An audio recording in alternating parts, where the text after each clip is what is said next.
He got down on one knee in the middle of La Zarella, the whole restaurant going silent except for my heartbeat thundering in my ears.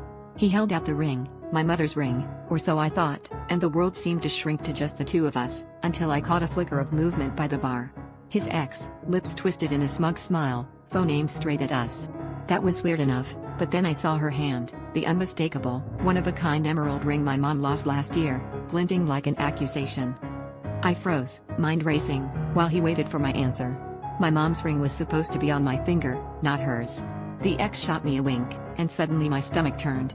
I remembered the nights he'd come home late, reeking of her perfume, swearing he was just helping her move on. I'd let myself believe him, desperate to keep the fairy tale alive, but now the truth was in front of everyone, impossible to ignore. He whispered my name, desperate, but I yanked my hand away. The ex sauntered over, holding up her phone. "Smile for the camera, sweetheart." The whole restaurant watched as I demanded to know where she got the ring. She just shrugged, eyes locked on his, and said, he needed a decoy for the real proposal. Too bad he mixed up which girl he wanted to fool. The words hit me like a slap, and he just stared, mouth opening and closing, no excuses left.